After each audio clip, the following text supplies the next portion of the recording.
Brigada Love Lines. Brigada Love Lines. May mga problema na minsan nahihirapan kang hanapan ng kasagutan. Mga tanong na puso lang ang makakasagot at mga sagot na puso lang ang nakakaintindi. Pakinggan ang mga kwento at mga storya ng buhay dito sa Brigada Love Lines. Brigada Love Lines. Brigada Love Lines. Brigada Love Lines.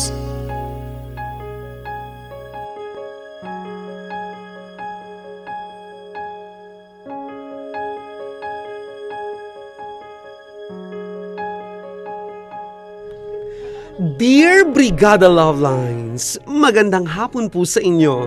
Tawagin niyo na lamang po ako sa palayaw kong Jen. O Jen, 27 years old, lumaki dito sa Batangas, pero ngayon ay nagtatrabaho na sa isang events organizing company dito sa Makati. Bagamat dito nga ako nagtatrabaho, tuwing weekend naman, ay umuwi pa rin ako dito sa amin sa Batangas City para syempre makasama ko ang aking pamilya. Didiretsohin ko na kayo, Brigada Love Lines. Sumulat ako para ibahagi isang parte ng buhay ko na napakahalaga sa akin. Tungkol po ito sa lalaking nagustuhan ko, pero hindi ko alam kung anong nangyari. Matagal-tagal din po akong naging single noon, Brigada Love Lines, pagkatapos ng aking first relationship sa aking first boyfriend na si Mike. 2 years po ang itinagal namin. Medyo mabilis at kaya natapos, ipinagpalit niya po ako sa iba. Simula po noon, nawalan na ako ng gana sa pakikipag-date. Nire-reject ko ang lahat.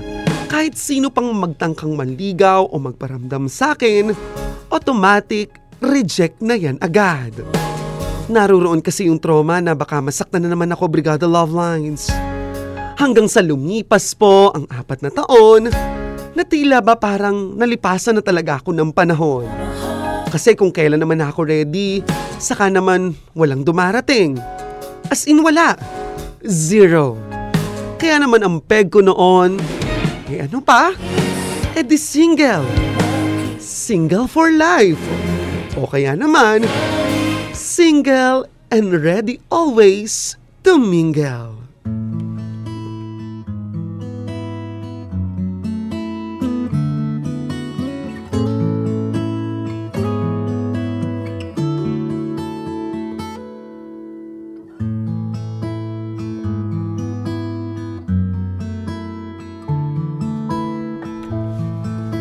Girl, natapos ko naman na lahat ng gawain ko eh.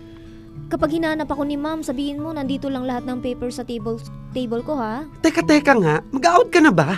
Oo eh, may lakad ako. Lakad? Biglaan ba yan? Di naman, nakalimutan ko lang ikwento sa'yo. Sus! Ikaw ha? Siguro lalaki na naman yan, no? Uy, hindi no, tumigil ka nga. Nako, kung lalaki man yan, sana naman magseryoso ka na. Kaya ka hindi nagkaka-boyfriend eh. Wala naman yun sa vocabulary ko. Ang alin? Ang pagbo-boyfriend. Ay talaga lang ha, kahit halos 1 taon ka ng kung sino-sinong nakakadate, tapos napupunta lang lagi sa wala? Ano bang magagawa ko kung hindi ko sila gusto? Hindi mo pa gusto yun ha? Yung isa, kaklase mo na nung elementary, ang ganda ng buhay, engineer. Tapos nalaman mo lang na mamas boy, inayawan mo na agad. At saka si Dom, di ba? Ang tagal na nung nanliligaw sa'yo. Pinihagan mo, tapos saka mo babasti din at sasabihin na wala kang nararamdaman sa kanya nung halos 1 taon na siyang nanliligaw sa'yo. Girl, paano walang nararamdaman? At saka halos palagi mo na siyang kasama that time. Ginost mo pa rin. Kapag yan kinarma ka, ewan ko na lang talaga sa'yo. Pwede ba, Mati? Hindi ako kakarmahin kasi wala naman akong ginagawang masama sa kanila. Yung pang-ghost mo, hindi ba yun masama? Hindi yun ghosting, no? Ghosting yun, Inday. Kanina nga lang kakatawag lang sa'yo ng Jason na 2 months nang nanliligaw sa'yo tapos bigla ka na lang ding hindi nag-reply. At ang sasabihin mo, ayaw mo na, tapos wala ka man lang maibigay na dahilan sa kanya? Girl, hindi mo ba ako gets? Hindi, girl. Basta, hindi yun ghosting. Ganun lang talaga ako mambasted. Para sa akin kasi, it is what it is. At isang dahilan ko kaya ako sila binabasted. Hindi sila para sa akin. May iba pang lalaki na deserve ang pagmamahal ko, kaya reserve lang ng reserve, ganun. Ay nako, bahala ka nga dyan. Oh, basta yung mga bilin ko sa'yo. Ikaw na muna bahala. Thank you, Mati. Sige na. Nakakahiya namang ako pang makakasagabal dyan sa date mo. Bye!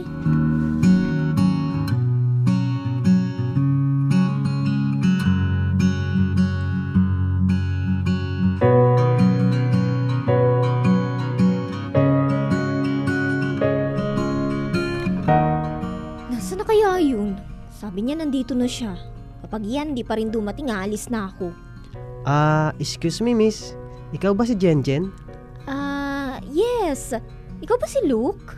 Oo, ako nga. Kanina ka pa ba? Mga 5 minutes siguro. Ikaw ba? Kanina pa ako. Siguro halos 1 oras na. Sabi mo kasi sa tapat tayo ng fast food na yun magkita. Nandito ka pala. Ay, sorry. Nakalimutan ko. Sorry talaga ha. Hindi, okay lang. First time mo ba makipag-date? Hindi naman. Ikaw ba? Hindi rin. Saan mo gustong kumain? Ikaw nang bahala. Sige, dito tayo. Masarap ang pagkain. Sigurado ako mag-i-enjoy ka. Ano ka ba? Na-excite naman ako. So ano, tara na? Tara.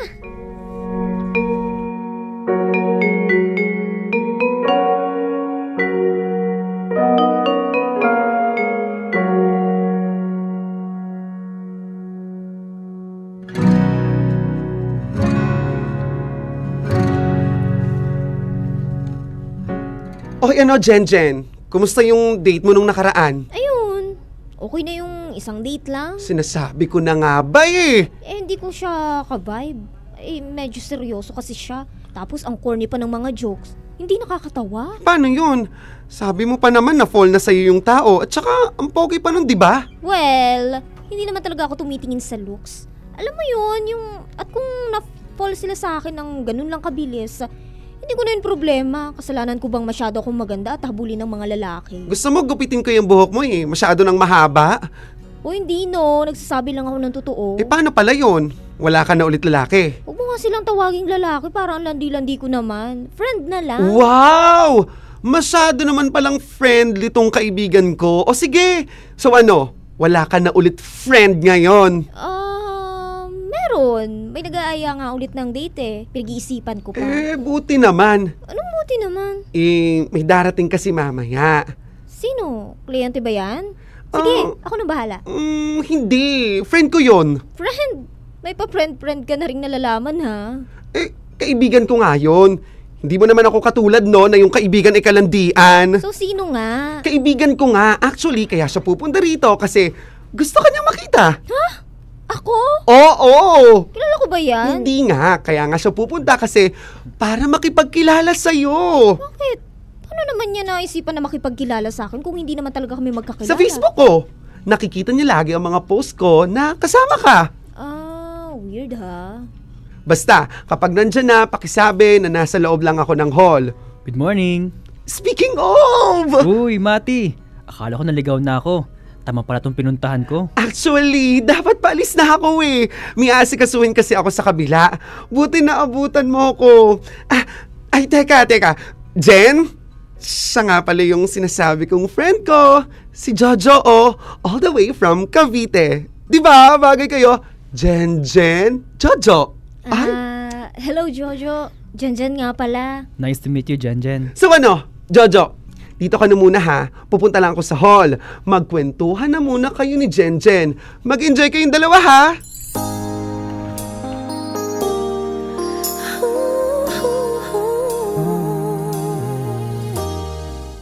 May iba pa naman po akong ibang lalaking nakakausap nung dumating nga si Jojo. Kumbaga ay nakabilang lang siya sa mga tinatawag kong friend o kaibigan. Nakabilang lang siya sa mga lalaking nagkakagusto sa akin. And yes, Brigada Love Lines, una pa lang din ay inamin sa akin ni Jojo na interesado siya sa akin. Aaminin kong gwapo siya. Bonus na yung matalino siya at may magandang trabaho bilang isang nurse dito rin sa Makati. Pero para lang sabihin ko sa inyo, hindi ako nadadaan sa ganon. Siguro, kailangan ko rin muna siyang kilalanin ng lubos para masabi kong may kakaiba sa kanya kumpara sa ibang lalaking nagkakagusto sa akin. At nang sa gayon, nasa dinami-rami nga nila, ay siya ang pipiliin ko sa dulo.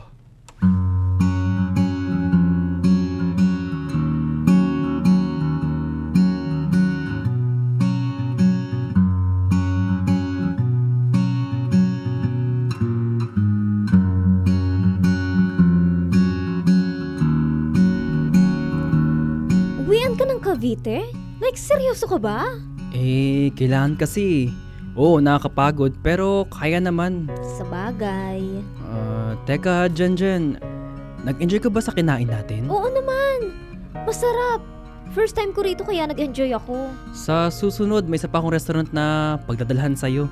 Sige ba? Nag-text pala si King. Bakit kaya? Nag-aaya palang lumabas. Ikaw ba, Jen? Malapit ka lang ba sa office niyo? Sure. Kailan mo ba gusto? Jen? Jen? Ha? Ano yun? Tinatanong ko kung malapit ka lang ba sa office niyo. Oo.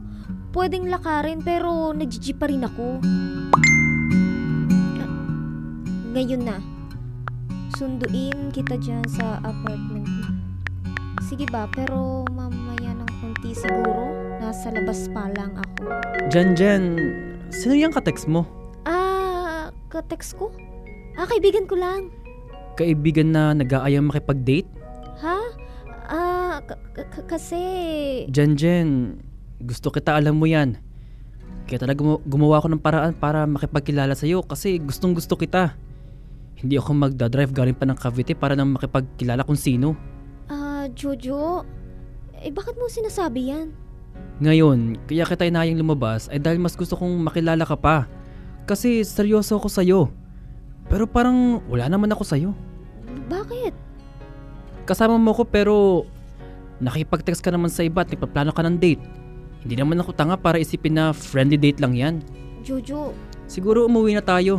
Next time na lang ulit. Yatid na kita ngayon. Tara. Hala, ulit ba yun?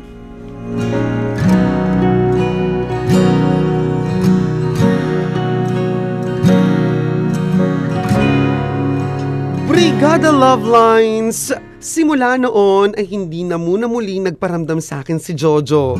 Na-disappoint nga ata siya sa nalaman niyang marami pala akong ibang lalaking nakakausap bukod sa kanya. Pero ano bang magagawa ko? Hindi ko na rin naman masyadong inisip kasi nasa kanya pa rin naman ang desisyon kung gugustuhin niya pa rin ako o hindi. Hanggang sa makalipas ang 2 linggo, si Jojo na rin mismo ang hindi nakatiis.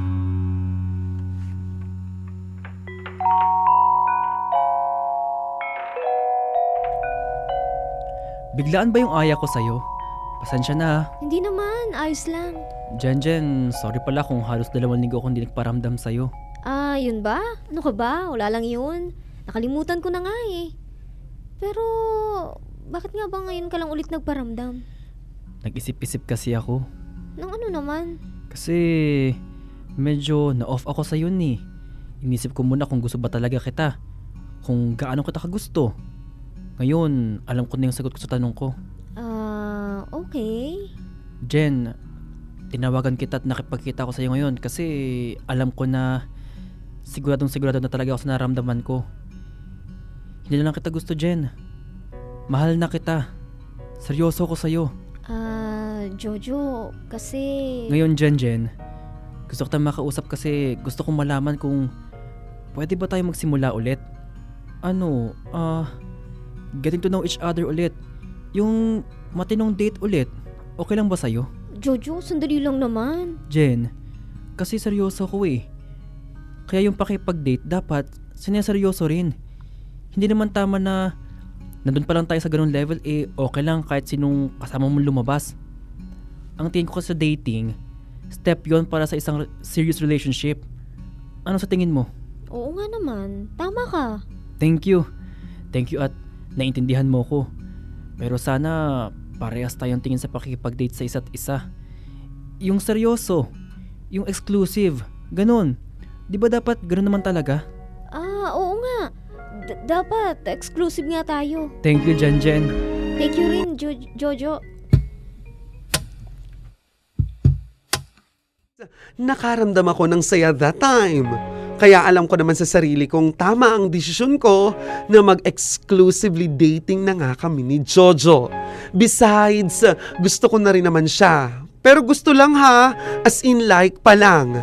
Pero dahil doon, mas napadalas ang paglabas-labas namin dalawa ni Jojo. Kada pag-out ko sa trabaho ay naghihintay na siya sa akin. Parati kaming nagbabonding. Dumating pa sa point na halos di na kami mapaghiwalay. Kaya nga mas nakilala ko pa siya ng lubos. Pero kasabay noon, nalaman din naming dalawa ang aming mga pagkakaiba.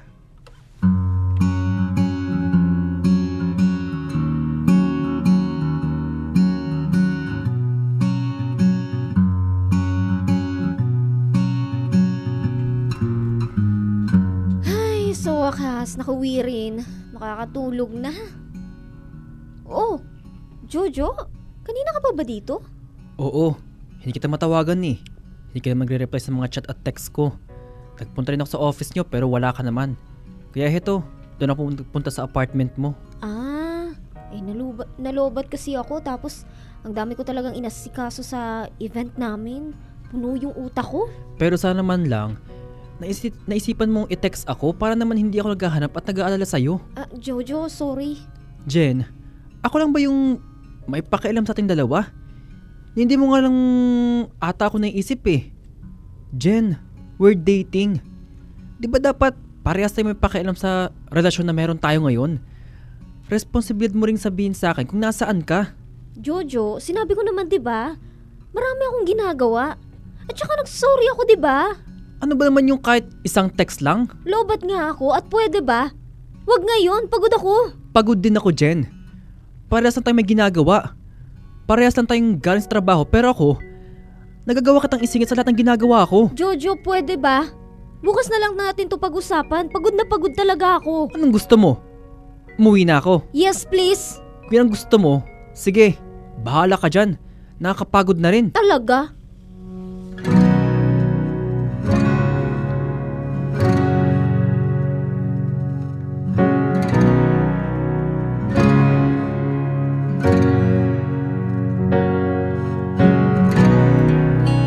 Buti naman, pumayag ka na makipagkita sa akin. Teka pala, bakit ba bad mood ka? Ano kasi, medyo nag-away lang kami nung ka-exclusively dating ko. Di ba kapag ganun, walang label? Oo, pero may understanding. Baka naman kailangan nyo lang ng lambing ng isa't isa para hindi na kayo mag-away. Ewan ko ba? Di lang ako nakapag-text, galit na agad siya. Baka nga kailangan niya ng lambing. Nagtatampo panigurado yun. Bahala muna siya, nakakasakal na rin kasi. Pero alam mo, masusolusyonan mo naman yan. Kailangan nyo lang pag-usapan. Tiwala lang, magkakaayos kayo. Grabe naman ang pagiging positive ha. Pero salamat ha. Buti na lang tinawagan mo ko at inaya magkape. Jen. Jojo. Jen, mag-usap tayo. Pero Jojo, hindi mo ba nakikita? Kakarating lang namin dito ni Luko. Mas magawa pa yung lalaki yan kaysa sa akin. Jojo, sandali nga. Bakit ka ba nagagalit? Matapos natin mag-away, makipagkita ka kung kani-kaning lalaki. Akala ko ba pagod ka? At gusto mo lang pahinga? Teka nga, paano mo ba nalaman na nandito ako? Simple lang. Hindi man talaga ako umalis agad kanina paglabas ko ng apartment mo eh. Nagstay ako sa kotse kasi iniisip kong kausapin ka ulit. Pero, nakita ko lumabas ng apartment mo at sinundan kita rito. Nag-alala lang naman ako kaya sinundan kita. Pero, ito naman pala makikita ko. Jojo, please. Kung ano man ang iniisip mo, nagkakamali ka. Alin? Nakikipag-date ka sa iba? May misunderstanding tayo tapos nakikipagkita ka sa ibang lalaki? Ano ba kasing babae ka? Playgirl ka ba? Jojo, hindi ako playgirl. Napaka-judgmental mo naman. Hindi ako judgmental. Nagsasabi lang ako ng totoo. Jen, alam ko na nakipag-date ka na rin dati sa lalaking yan. Sa tingin mo ba, okay lang na gawin mong makipagkita pa rin sa kanya kahit may relasyon na tayo? Relasyon? Jojo, seryoso ka ba? Para sabihin ko sa'yo, wala tayong relasyon. Exclusively dating lang tayo. Pero hindi kita boyfriend. Baka nakakalimutan mo. Buti na nga alam pala. At hindi mo pa ako boyfriend at hindi pa kita girlfriend. Kasi sa nakikita ko sa'yo, Wala lang talaga ako eh. Laro lang lahat sa'yo. Sana lang, Jen, makahanap ng lalaking seseryoso sa'yo. Sinubukan ko naman eh. Pero sorry, mahal kita. Pero suko na ako eh.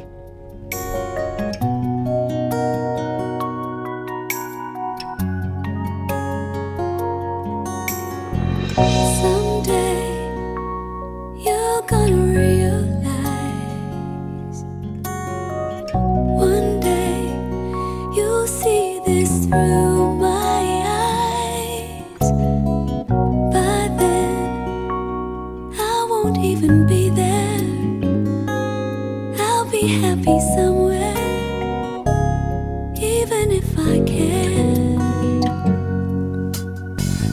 I know you don't really see my worth. You think you're the last guy on earth. Well, I've got news for you. I know I'm not that strong, but it won't take long. Won't take long. 'Cause Brigada Love Lines, aaminin ko pong nanghinayang ako nang mawala sa akin si Jojo. Late ko na rin kasing na-realize na pwedeng siya pala yung tamang lalaki para sa akin. Somehow, natutunan ko na rin naman talagang mahalin siya. Pero tama siya eh. Ako yung tipo ng babaeng mahirap mahalin kasi hindi ako palagi sigurado sa lahat. Hindi ako sigurado sa nararamdaman ko. Simula po noon, hindi na talaga nagparamdam si Jojo. Naghintay pa ako kung babalik pa siya, pero wala na talaga. 2 taon na rin po ang nakakalipas at parang nakarma ako. Kasi hanggang ngayon, wala pa rin ako nagiging boyfriend ulit. Walang lalaking magseryoso sa akin. Baka kabayaran nga ito ng hindi ko pagsiseryoso noon kay Jojo. sweet goodbye. Marami akong natutunan sa kwento kong ito, Brigada Love Line. Someday Simple lang. someone's gonna love Seryoso ang pagmamahal. me. Kailanman, Need me. hindi ito po pwedeng maging biro. Someone's gonna Lalong, hindi ito laro. whoa. Hanggang dito na lamang po, Brigada Love Lines, at maraming salamat. About you, you Brigada yours, won't even miss you Jen Jen. someday.